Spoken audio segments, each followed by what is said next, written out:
I'm Ashley Wilson, 22, just graduated from Southern Methodist University with an environmental science degree. My family threw this grand party at the Adolphus Hotel in Dallas, acting like they wanted to mend things after years of pushing me aside. But as I held my drink, I caught my sister hissing, "You're just a leech," and slipping something disgusting, a cockroach, into my glass when she thought I wasn't looking. My heart pounded. This wasn't just a cruel prank. It was a move to tear me down. Pulse racing, I stood, flashed a tight smile, grabbed a glass of water, and splashed it across her face. She shrieked, chaos erupted, guests whipped out phones, and the room froze. I kept that smile turned and strode out, leaving their plan in ruins. They thought they could break me, but I was about to turn the tables. Before I unravel how my family's betrayal backfired, I'd love to know what time it is where you're listening and which city you're in.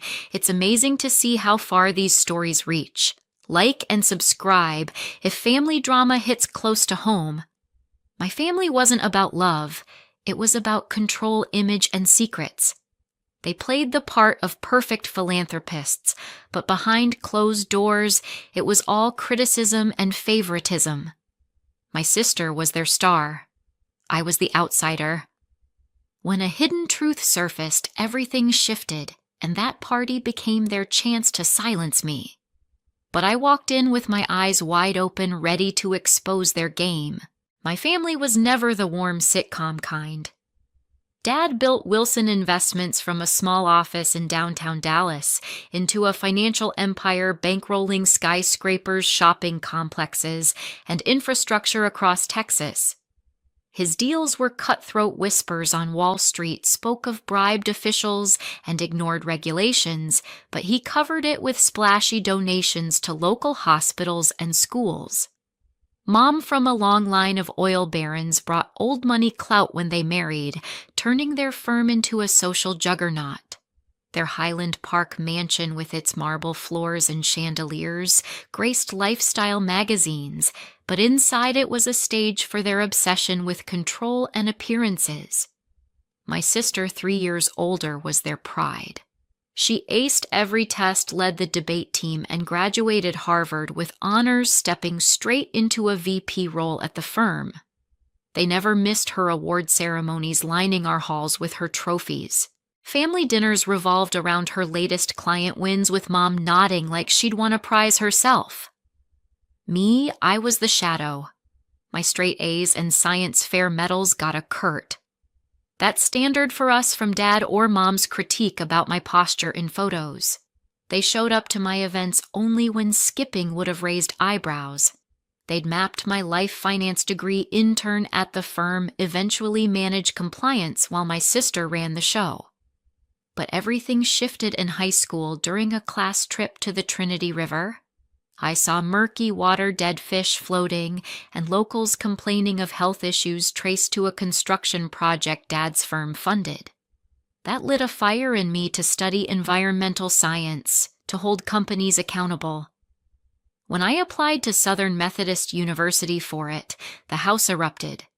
Dad slammed his fist, calling it useless activism. Mom wailed about tarnishing our legacy. I argued I'd make a real difference, not just chase profits. They relented, but only if I minored in business and worked summers at their firm. Those summers opened my eyes. I crunched numbers on projects, spotting discrepancies, reports, claiming clean sites while data showed toxic runoff. I kept quiet, knowing they'd dismiss me, but it fueled my resolve. College at SMU gave some freedom, but every holiday brought snide remarks about my green phase. When I landed an internship with a nonprofit tracking industrial pollution, they cut my allowance, forcing me to juggle loans and part-time jobs. I didn't back down. The one person who saw me was my grandma. A brilliant accountant, she'd been sidelined in her husband's firm decades ago, her ideas ignored. Before she passed when I was 16, she'd sneak me cash for books, whispering stories of women who fought for justice. "Don't let them cage you," she said, her eyes fierce. She promised I'd carve my own path, and her words stuck like armor. I met Kimberly at SMU's freshman orientation, a journalism major, with a knack for sniffing out secrets. We bonded over late-night study sessions, her sharp questions pushing my research deeper. Heather, who I connected with through an environmental club, worked in a lab testing water samples. Her expertise on pollutants like heavy metals from construction runoff helped me understand the damage Dad's projects caused. They became my chosen family, filling the void my real one left. Rumors started swirling senior year. Heather overheard colleagues discussing EPA probes into health spikes near Trinity River sites linked to Wilson-backed developments. Kimberly dug up articles on falsified environmental assessments hinting at bribes. I started connecting dots, sensing the firm's clean image was a lie. Then 3 months before graduation, everything changed. Dad's lawyer, during a routine trust meeting, let slip a bombshell about my grandma's will. It wasn't just money, it held secrets that could unravel everything my family built. Their reaction was instant. Dad's calls, usually cold and demanding, turned oddly sweet, urging me to visit. Mom sent gifts, a stark shift from her usual critiques. My sister's texts, once smug, grew probing, asking about my plans. They pushed me to join the firm, dangling job offers I didn't want. When I refused, the pressure tightened, tuition payments stopped, my car lease canceled. I leaned on Kimberly and Heather, who urged me to stay sharp. Kimberly even tracked down a leaked memo hinting at a company audit. Then came the invitation, a family party at the Adolphus, billed as a chance to reunite. It reeked of a setup. Kimberly warned me to watch my back. Heather offered to analyze anything suspicious. As the date loomed, I felt the walls closing in. They weren't just after control anymore. Something bigger was at stake, and I was walking straight into their trap. Grandma's will hit like a grenade. 3 months before my graduation, the family lawyer let it slip during a trust review at Wilson Investments' downtown office. It wasn't just $12 million in stocks and bonds accessible. Now that I'd finished college, it came with a locked USB drive secured by a code only I knew. When I cracked it open late one night, hands trembling, I found scanned emails, contracts, and photos from Grandma's auditing days. They showed Wilson Investments bribing city officials to pass environmental inspections, hiding toxic runoff from their Trinity River projects that poisoned local water, causing cancers and illnesses in nearby communities. Grandma's handwritten note read, "Ashley used this to break their lies. She'd known their crimes and trusted me to act." Kimberly was with me when I opened it, her journalist instincts kicking in. She recognized names in the email's executives still at the firm, some tied to Dad. Heather, who'd been testing water samples for her lab, confirmed the chemicals listed matched heavy metals found downstream from Wilson-funded sites. If this got out, the firm would face lawsuits, fines, maybe collapse. The money gave me freedom. The files gave me power. But if I didn't claim the trust or something happened to me, it all reverted to my parents as next of kin. Their behavior shifted overnight. Dad stopped his usual lectures about joining the firm and started calling daily voice syrupy, asking about my future plans. Mom sent care packages to my apartment, a far cry from her cold critiques.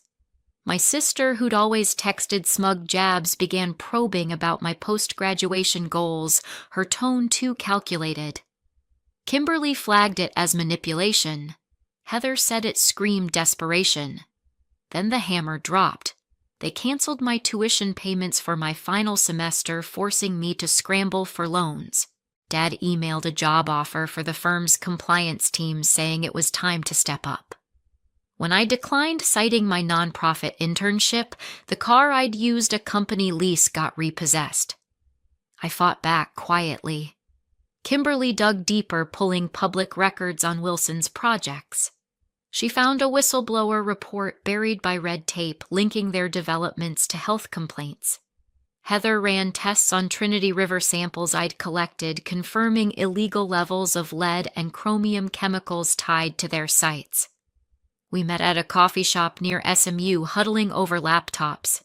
Kimberly whispered about an EPA investigation gaining traction targeting firms like Wilson's for falsified reports. Heather warned that companies this dirty often played hardball to silence threats. I knew I was that threat. The pressure kept mounting. Mom showed up at my apartment unannounced, inspecting my bookshelves, asking about old family documents. My sister sent a late-night text, "You're making things harder than they need to be." I ignored it, but my gut twisted. Kimberly hacked into a public database, finding a memo about an internal audit at the firm Dad was scrambling to cover tracks. Heather offered to analyze any suspicious substances if things got weird. Their support kept me grounded, but I felt the noose tightening. Then the party invite landed. A family reconciliation at the Adolphus Hotel set for the weekend after graduation. The email signed by Mom gushed about celebrating new beginnings. It felt off too sudden, too warm. Kimberly's eyes narrowed when I showed her. "This screams setup," she said, pulling up an article about a Wilson gala where they'd schmoozed regulators.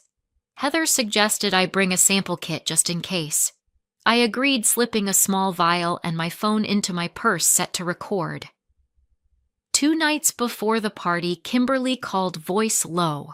She'd overheard a conversation at a bar near the firm's office. 2 execs mentioned Dad's panic about a family problem and an EPA probe closing in.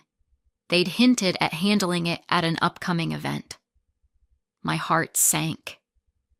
Heather texted later saying she'd found a lab contact who could rush test anything I brought her. I barely slept replaying Grandma's note, "Break their lies." I wasn't just fighting for myself, it was for the communities they'd poisoned, the truth they'd buried. The morning of the party, I checked my phone's battery, ensuring it could record for hours.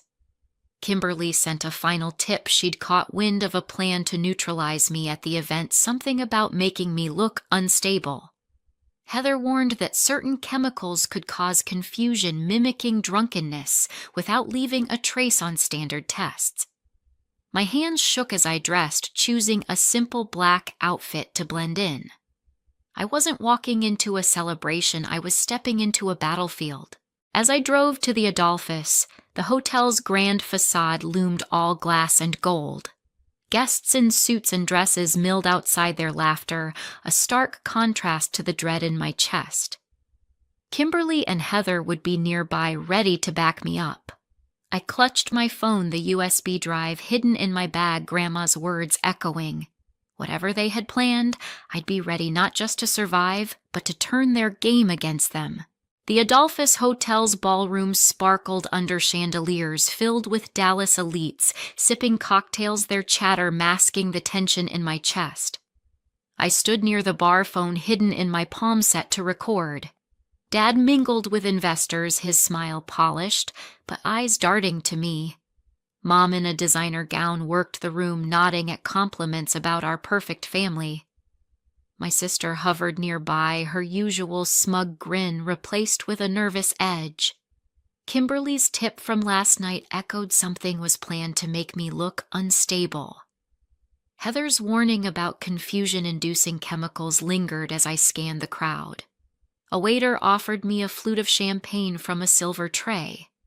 I took it, fingers brushing the cold glass, when I caught my sister's whisper from a corner, "You're just a leech," her voice venomous. She thought I didn't see her slip something into my drink, a cockroach, its legs twitching in the bubbles, laced with something worse, I was sure. My pulse spiked. This wasn't just a cruel jab, it was meant to humiliate me, maybe make me act erratic in front of everyone.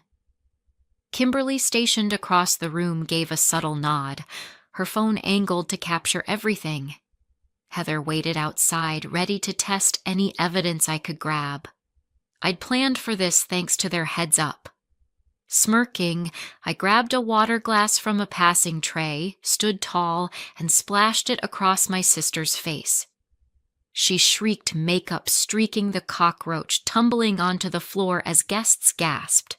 "What the hell, Ashley?" she sputtered, but I saw panic in her eyes. She hadn't expected me to catch her. I didn't stop there. I'd swapped our drinks moments earlier, palming her untouched glass while passing mine to her in the chaos of a toast announcement. To family unity, Dad had boomed, raising his flute. I raised hers, watching her clutch mine, oblivious. The room quieted as she took a sip, then another. Her face twisted, eyes glazing over. Whatever she'd slipped in Heather later confirmed it was a mild hallucinogen meant to make me slur and stumble was hitting her now. She staggered, grabbing a table, and blurted, "We had to stop her. The money, the files. They'll ruin us." Guests froze, phones out, recording her meltdown. Mom rushed over, hissing, "Pull yourself together," but my sister babbled on, "The river. We hit it." Dad said, "Make her look crazy." The crowd murmured, investors exchanging looks. Dad's face drained of color, his glass trembling. I kept my phone rolling, capturing every word, every glance. I stepped forward, voice steady. "Care to explain, sis?" Her eyes widened, realizing she'd drunk her own trap. She lunged at me, slurring, "You were supposed to fall apart," but a waiter caught her as she swayed. Kimberly signaled she'd live-streamed the outburst to a journalist contact. I slipped my original glass with the bug still inside into a Ziploc from my purse, ready for Heather's lab. The plan was unraveling faster than they'd expected. Dad pushed through the crowd, grabbing my arm. "This is a misunderstanding," he growled, but his voice shook. Mom's social smile cracked as she whispered, "We'll fix this." I shook Dad off, holding up my phone.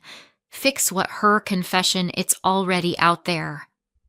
I nodded to Kimberly, who sent the video to her contact. Guests were whispering, some slipping out, others texting furiously. The air felt electric, like a storm breaking. I dialed 911, voice calm but loud enough for nearby guests to hear. "I need police at the Adolphus Hotel ballroom. I have evidence of tampering with my drink and a public confession of fraud." Dad's jaw clenched.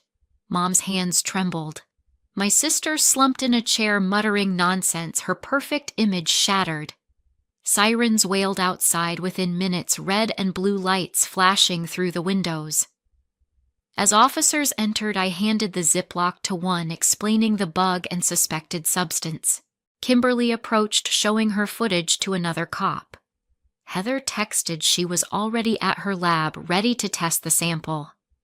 The crowd parted as police questioned my sister, who couldn't string a sentence together. Dad tried to intervene, shouting about family matters, but an officer cut him off, asking for his ID. I locked eyes with Mom, her face a mix of rage and fear. "You pushed too far," I said, low enough for only her to hear. She opened her mouth, but no words came. The officer with my evidence bag looked at me. "You're the one who called this in." I nodded. "I've got more files that explain why they did this." His eyes sharpened, motioning me aside. Kimberly whispered, "The video's gone viral." Local news picked it up.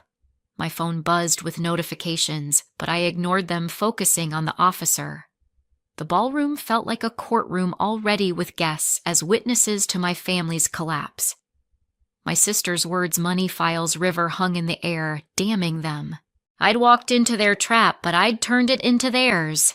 Now the real fight was just beginning. The police escorted my sister out of the Adolphus ballroom, her face pale and eyes unfocused, still muttering from the hallucinogen she'd meant for me. I handed the officer the Ziploc with the tainted glass, explaining how I'd caught her tampering. Kimberly's video, now viral on local news sites, showed her outburst naming money files and river pollution, while Heather's lab contact confirmed the substance a synthetic hallucinogen not lethal, but designed to make me look unhinged. Guests' recordings had spread online, and by morning, Dallas headlines screamed about Wilson Investments' family scandal. I met Kimberly and Heather at a diner near SMU the next day, my hands still shaking. Kimberly showed me her phone. Her journalist contact had forwarded the video to the FBI, who were already probing the firm for fraud. Heather's lab results came through. The cockroach was coated with the drug, likely from a private supplier tied to Dad's network. I pulled out Grandma's USB drive, its files, detailing bribes and falsified reports that hid toxic dumping in the Trinity River, causing health crises in nearby communities. "This is bigger than us," Heather said, eyes wide. "This could end them." The FBI moved fast. Agents contacted me within days requesting the drive. I handed it over, explaining Grandma's notes and my sister's confession. Kimberly provided her footage, now backed by guest videos, while Heather submitted her lab analysis.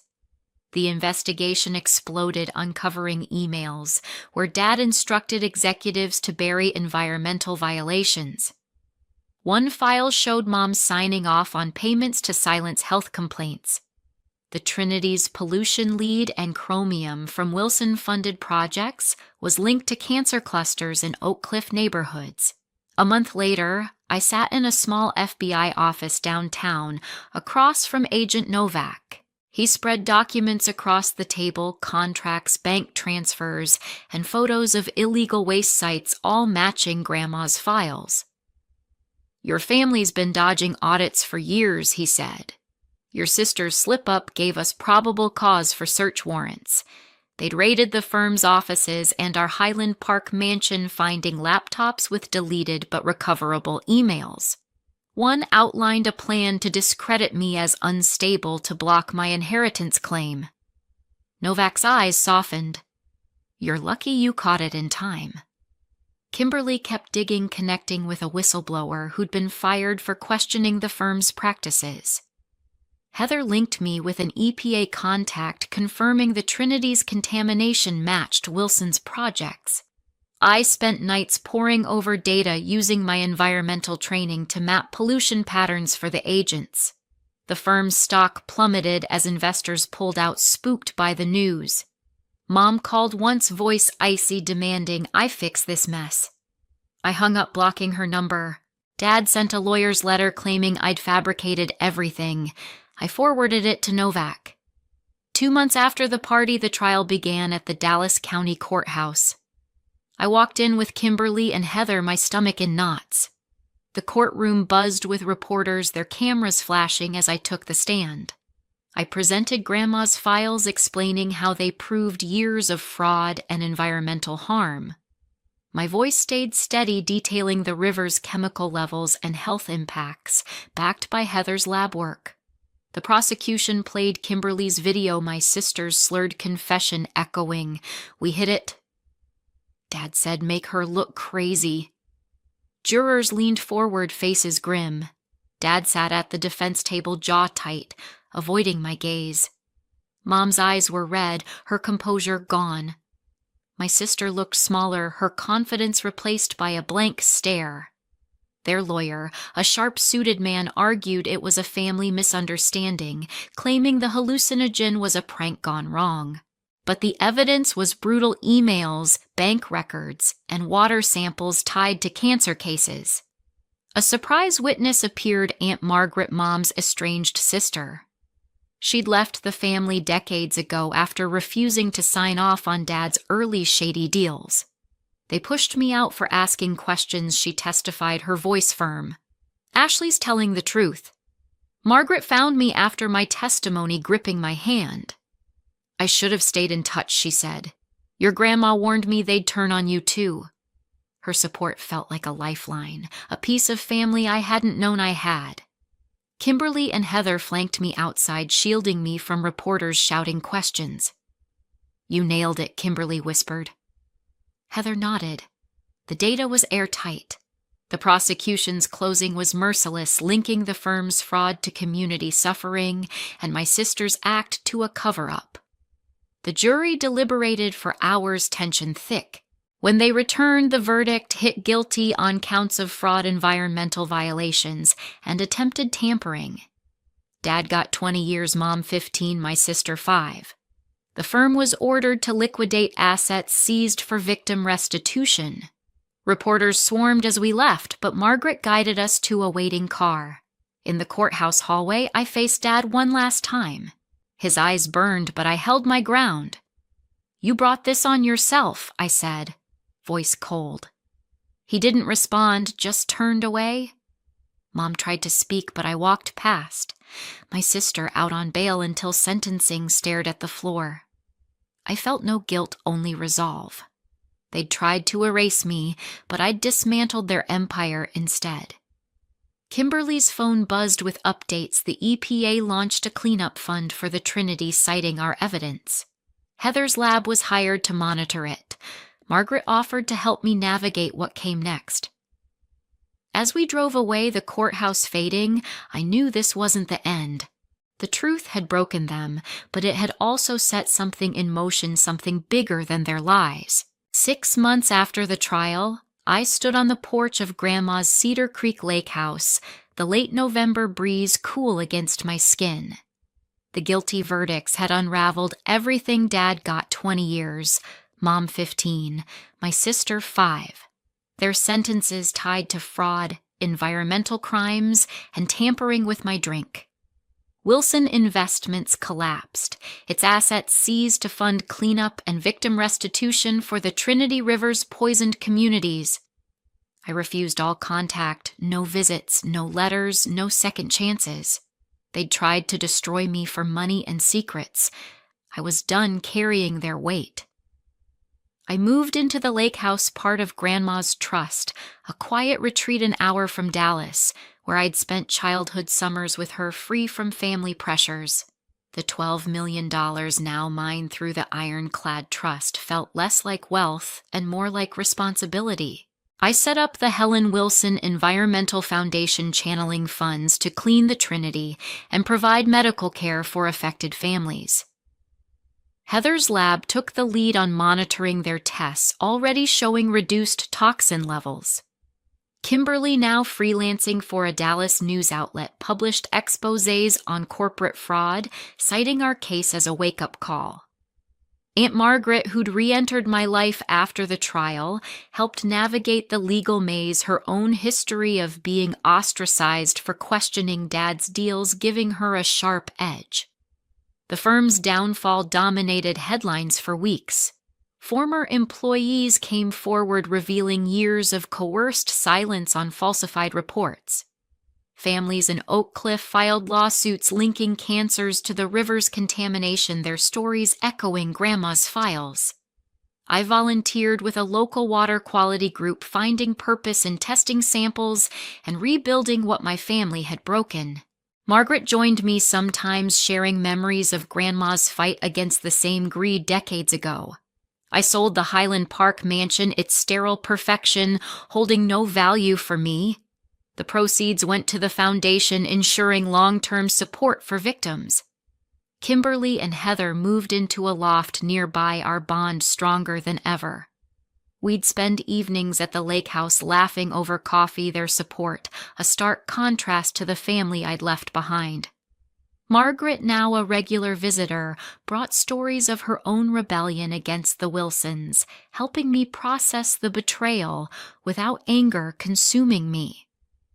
One chilly morning, I sat with a mug of tea watching the lake shimmer. The weight of the past year, catching my sister's scheme, exposing their crimes, standing in court, had changed me. I'd learned a hard truth. Blood doesn't make family actions do. My parents and sister chose money and power over me, willing to humiliate and harm to protect their lies. I didn't forgive them. They'd shown no remorse, even in court, blaming me for their ruin. Cutting them off wasn't just survival, it was freedom. I chose people who lifted me up: Kimberly, Heather, Margaret. They were my real family, built on trust, not control. To anyone listening, here's my warning. Toxic family can hurt you for their own gain. Money, status, secrets. Don't wait for them to change. Recognize the red flags: early manipulation, favoritism, control, and protect yourself. True family doesn't tear you down, they stand by you. Independence is your strength, and living authentically free from their grip is the greatest victory. I found mine by exposing the truth not just for me, but for those my family harmed. You can too choose who you surround yourself with, and let that define your worth. Thank you for listening to my journey. If this resonated, hit like, subscribe, and comment below. Have you ever faced toxic family drama? Share your story. It might help someone else. I'm stronger now, standing here at the lake, no longer the leech they called me, but a woman who broke their cycle. The future's mine to build, and I'm just getting started.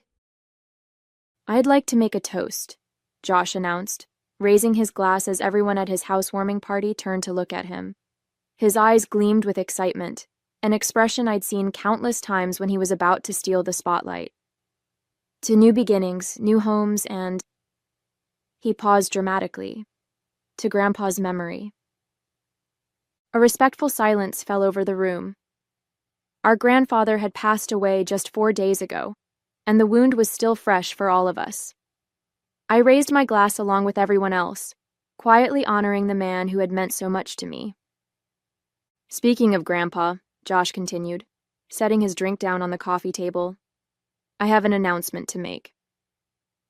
I watched as he reached into his pocket and pulled out an envelope, slightly worn at the edges. My heart skipped a beat. There was something about the way he glanced at me that made me uneasy. "Before he died, Grandpa gave me this letter," Josh said, his voice carrying across the living room of his new Denver home. "He wanted me to have his vacation home by the lake, the place we all loved as kids." The room erupted in surprised murmurs and congratulations.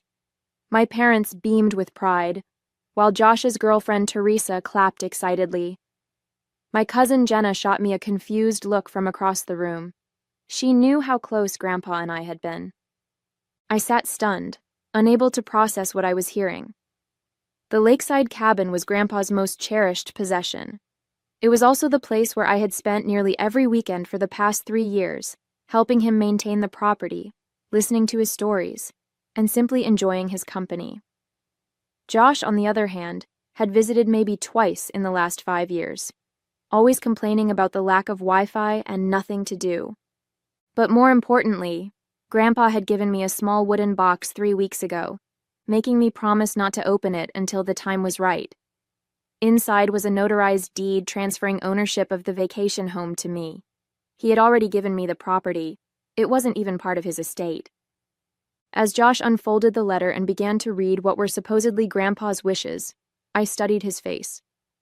Was he lying? Did he know about the deed? Had Grandpa somehow changed his mind without telling me? "That's great.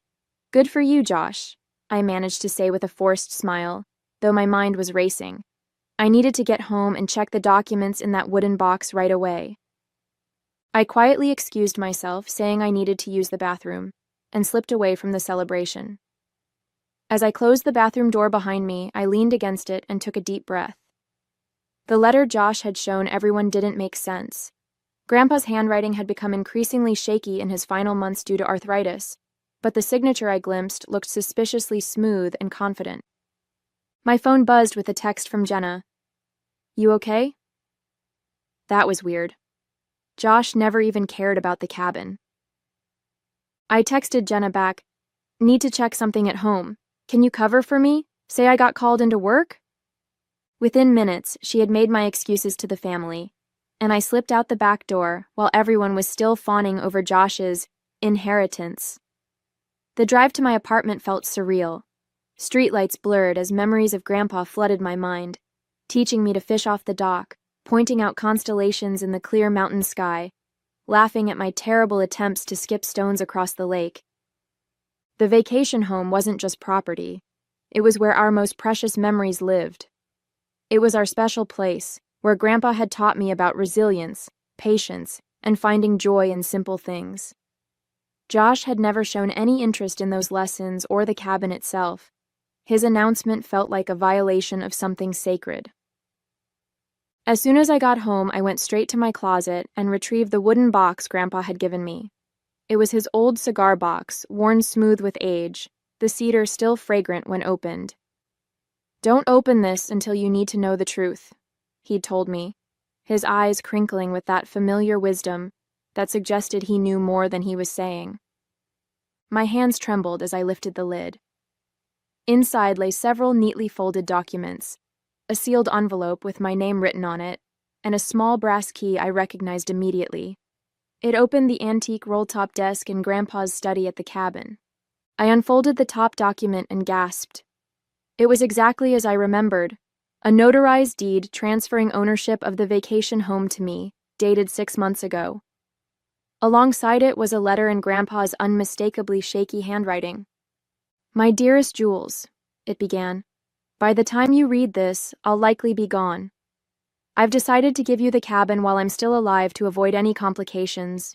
You're the only one who truly loved this place as much as I did. Your brother never showed interest except when he needed a place to host parties when I wasn't around." Tears blurred my vision as I continued reading. "I know your brother might contest this, which is why I've had everything properly notarized and filed. There's a copy with my lawyer, Harold Thompson. The cabin is legally yours already. This isn't part of my will or estate. I trust you to honor the spirit of our special place." I sat back, stunned. Josh had lied. He'd fabricated a letter, knowing full well Grandpa had already given the property to me. The audacity was breathtaking, even for him. My phone buzzed with messages from my parents, asking where I'd gone. Josh had texted too. "Nice disappearing act. Don't worry, you can still visit the cabin if you ask nicely." That's when I knew what I had to do. I wouldn't confront him via text or phone. No, this called for something more direct. I gathered the documents, tucked them back into the box, and checked the time. The party would still be going for a couple more hours. I wiped my tears, took a deep breath, and headed back to my car. It was time for the truth to come out. The drive back to Josh's house gave me time to think. I wasn't going to cause a scene. That wasn't my style, and certainly not what Grandpa would have wanted. He'd always told me, "When you have truth on your side, Jules, you don't need to shout it from the rooftops. The quiet truth hits harder than any loud lie." I parked a block away from Josh's house, the wooden box secure on the passenger seat beside me. For a moment, I just sat there, gathering my courage. I thought about all the weekends I'd spent with Grandpa at the cabin while Josh was too busy to visit. I remembered how Grandpa's face would light up when I arrived, how we'd spend hours talking about everything and nothing on the porch swing. "What would you do, Grandpa?" I whispered, running my fingers over the box's smooth surface. The answer came almost immediately in my mind. The right thing, with grace. I decided not to go back into the party right away. Instead, I texted Jenna. "How many people are still there?" She replied quickly, "Just family now. Most guests left after dinner." "You coming back?" This was perfect. I didn't want a crowd for what I needed to do. I took the box and walked the short distance to Josh's front door. When I knocked, it was Josh himself who answered, his expression shifting from surprise to wariness. "Work emergency over already?" he asked, his tone suggesting he didn't believe there had been one in the first place. "We need to talk, Josh," I said calmly, stepping past him into the house. Everyone looked up as I entered the living room. My father was examining what must have been Josh's letter more closely, while my mother was already discussing renovation plans for the cabin with Teresa. Jenna sat quietly in the corner, watching the scene with obvious discomfort. "Jules is back," my mother announced unnecessarily. "We were just discussing Josh's wonderful news about the cabin." "Actually," I said, setting the wooden box down on the coffee table, "that's what I wanted to talk about." Josh's eyes locked onto the box, recognition flickering across his face. "What's that?" he asked, though I could tell from his expression that he had a good idea. "Something Grandpa gave me 3 weeks ago," I explained, keeping my voice level. "He asked me not to open it until the time was right." I looked directly at Josh. "I think that time is now." Before Josh could protest, my father leaned forward with interest. "What is it, Jules?" I opened the box and carefully removed the notarized deed and Grandpa's letter. 6 months ago, Grandpa legally transferred ownership of the vacation home to me, I said, laying the documents on the table for everyone to see. "It's already mine. It's not part of his estate or will." The room fell silent.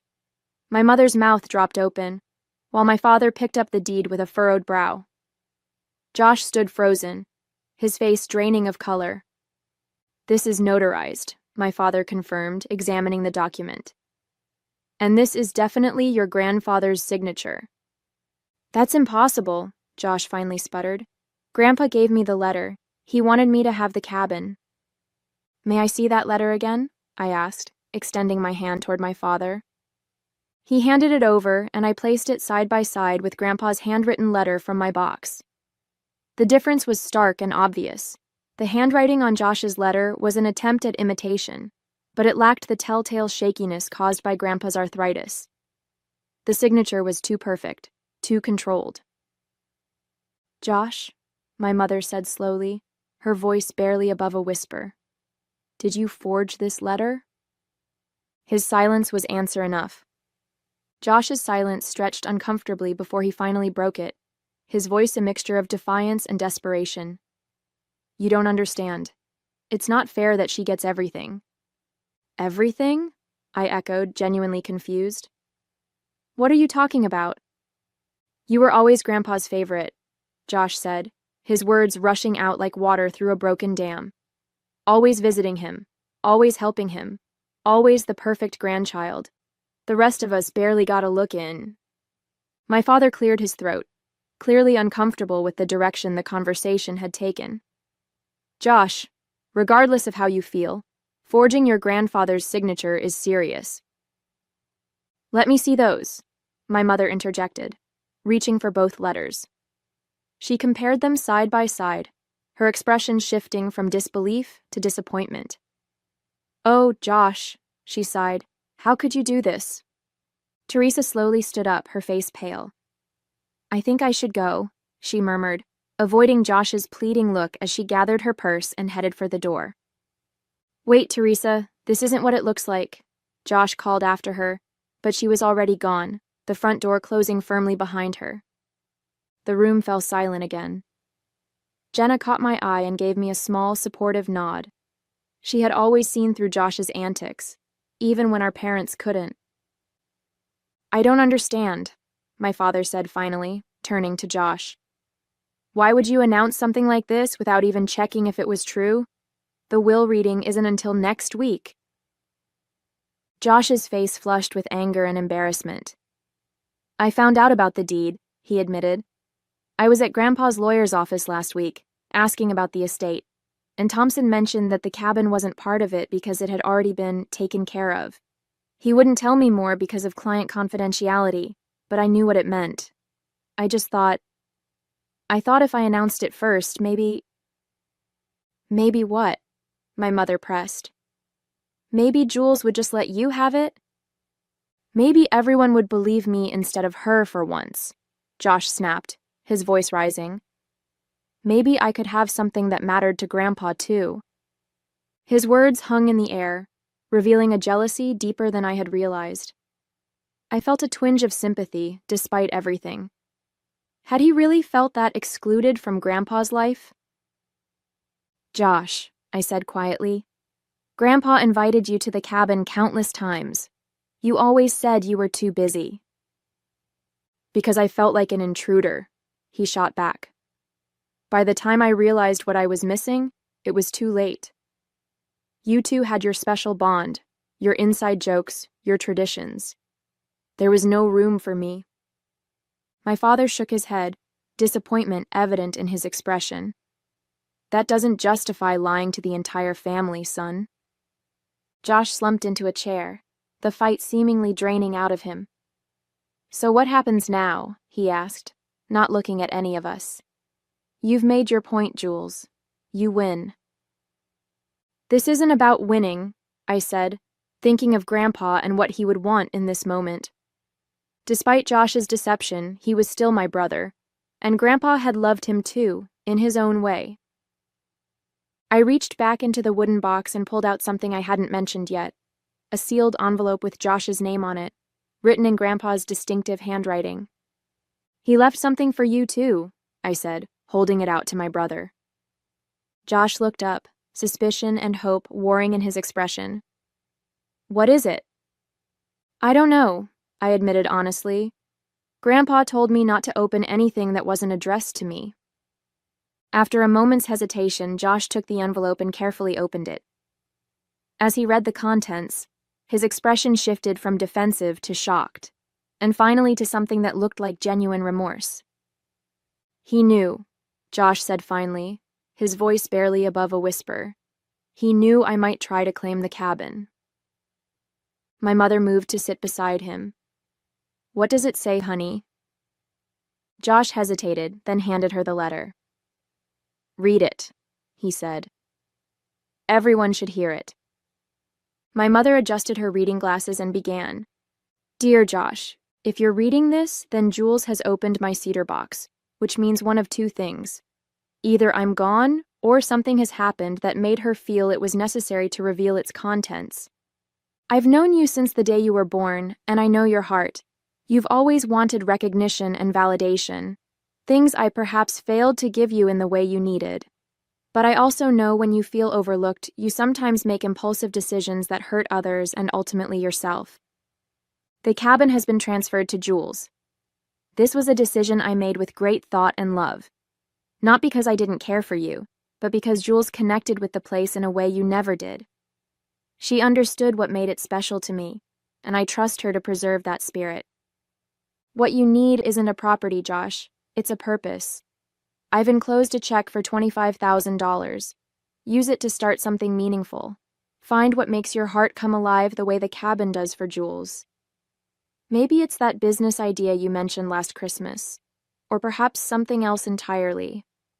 I hope someday you'll understand that this isn't about favorites or fairness. It's about recognizing different paths for different hearts.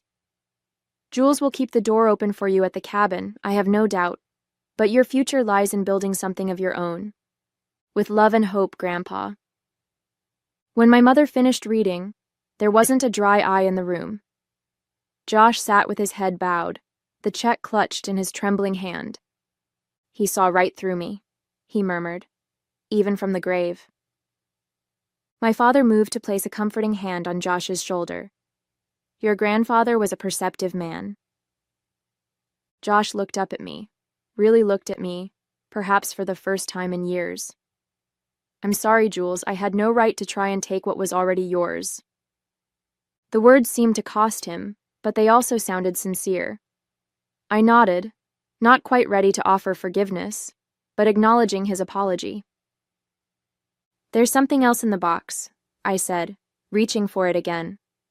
I pulled out a small photo album and opened it to reveal pictures spanning years. Josh and me as children at the cabin, building sandcastles by the lake, roasting marshmallows with Grandpa at the fire pit. "He kept this in his desk at the cabin," I explained, turning pages to show more recent photos. "He never stopped hoping you'd come around, Josh." My brother stared at the photos, emotion washing over his face. "I really messed up, didn't I?" "Yes," I agreed, not sugarcoating it. "But Grandpa obviously thought you could do better." The room fell silent again, but it was a different kind of silence, contemplative rather than tense, sad rather than angry. The evening had taken a turn none of us had expected, laying bare years of complicated feelings and unspoken resentments. Jenna, who had been watching silently, finally spoke up. "So, what happens now?" It was the question hanging in the air for all of us. What do you do after a moment of painful truth? How do you move forward from betrayal and revelation? I closed the wooden box, feeling the weight of responsibility Grandpa had placed on me, not just for the cabin, but perhaps for healing our family too. "Now," I said quietly, "we try to honor what Grandpa wanted for both of us." The gathering broke up soon after. My parents left with concerned glances back at Josh, clearly torn between disappointment in his actions and worry for his well-being. Jenna gave me a quick hug before heading out, whispering, "Call me tomorrow." And then it was just Josh and me in his new house, the celebratory atmosphere completely evaporated. Josh moved around his kitchen mechanically, making coffee neither of us really wanted. The silence between us felt heavy with all the years of competition and misunderstanding. "I didn't plan it," he said finally, setting a mug in front of me. "The forgery, I mean. When I found out about the deed, I was angry, hurt. I made the letter that same night, not really thinking I'd use it." "Then why did you?" I asked, wrapping my hands around the warm mug. Josh stared into his coffee as if it might hold answers. "When everyone was here tonight celebrating my new house, I wanted more, something bigger to announce. It just came out." He looked up, his expression vulnerable in a way I rarely saw. "I've always been jealous of what you had with Grandpa." "You could have had it too," I pointed out, not unkindly. "He wanted that." "I know that now," Josh admitted. "But I was too proud, too stubborn to see it then." He hesitated, then asked, "What are you going to do with the cabin?" It was the question I'd been asking myself since Grandpa had given me the deed 6 months ago. "Keep it as it is, mostly.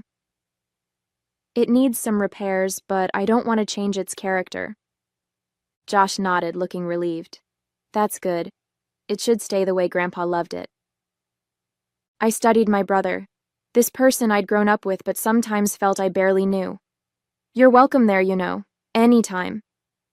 His eyes widened slightly in surprise. "Even after what I did?" "The cabin was meant to bring family together, not drive us apart," I said, echoing what I believed Grandpa would have wanted. "That doesn't mean I'm not still angry, or that I trust you completely right now, but the door is open." Josh seemed to understand the qualified olive branch for what it was.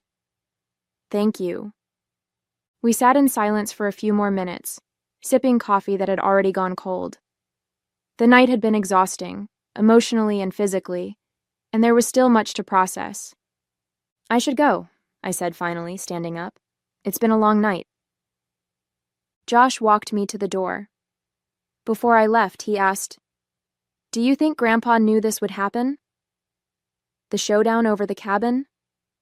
I thought about the careful preparation Grandpa had made, the notarized deed, the separate letters, his instructions to me about when to open the box. "I think he hoped it wouldn't," I answered honestly. "But he was prepared in case it did." Josh shook his head, a rueful smile on his face. "He always was 3 steps ahead of everyone else." "That he was," I agreed. As I drove home, the wooden box secure on the seat beside me once more, I felt a curious mixture of emotions: sadness for the pain of the evening, relief that the truth was out, and a tentative hope that maybe, just maybe, this could be a turning point for Josh and me. The cabin keys felt heavy in my pocket, not just metal, but the weight of responsibility and memory. Grandpa had trusted me with something precious, and I intended to honor that trust. But maybe there was room for Josh in that picture too, if he was willing to meet me halfway. Tomorrow I decided I would drive up to the cabin, sit on the porch swing, watch the light change over the water, and perhaps feel Grandpa's presence one more time, guiding us toward healing, even in his absence. The cabin looked exactly as I remembered it: weathered cedar siding, emerald green shutters, and the wide porch that wrapped around 3 sides of the structure. As I pulled into the gravel driveway, the early morning sun cast long shadows through the pines, creating patterns across the ground that seemed to welcome me home. I sat in my car for a moment, taking it all in. This was mine now. Not just a building or a piece of property, but a sanctuary filled with memories and whispers of the past. I could almost see Grandpa in his favorite rocking chair, baseball cap pulled low over his eyes as he dozed in the afternoon light. The cabin key slid into the lock with a familiar resistance. You had to jiggle it just right, a quirk Grandpa had refused to fix because he claimed it kept out the riffraff. Inside, everything was just as he'd left it. Books stacked on the side table, fishing gear organized meticulously in the corner, the faint scent of pipe tobacco lingering in the air despite his doctor's orders to quit smoking years ago. I moved through the rooms slowly, trailing my fingers along furniture that had been in our family for generations. The stillness was peaceful rather than oppressive, as if the cabin itself was holding its breath, waiting to see what would happen next. My phone buzzed in my pocket. A text from Jenna. "How's the cabin?" "Your mom called me this morning. Josh is a wreck." I typed back, "Cabin's perfect. Not sure how to feel about Josh yet." Another message followed quickly. "He's been calling everyone trying to explain himself. Your parents are still pretty upset." I wasn't surprised. The fallout from last night's revelations would take time to settle. Trust, once broken, couldn't be mended overnight. Setting my phone aside, I walked to the large picture window overlooking the lake. The water sparkled in the morning light, serene and unchanging despite the human drama unfolding around it. "I'm here, Grandpa," I whispered to the empty room. "I'll take good care of it, I promise." 3 weeks passed before Josh reached out. His text was simple. "Can we talk? At the cabin, maybe?" I deliberated for a day before responding with a time and date. Part of me wasn't ready to share this space with him yet, but Grandpa's voice kept echoing in my mind. "Holding grudges makes the heart heavy, Jules. Sometimes forgiveness is more for you than for them." When Josh's car pulled up the following Saturday, I was sitting on the porch swing, nursing a cup of coffee. He approached slowly, looking more subdued than I'd seen him in years. "This place hasn't changed at all," he said, glancing around. "That's the idea," I replied, gesturing to the chair across from me. He sat down, fingers drumming nervously on his knees.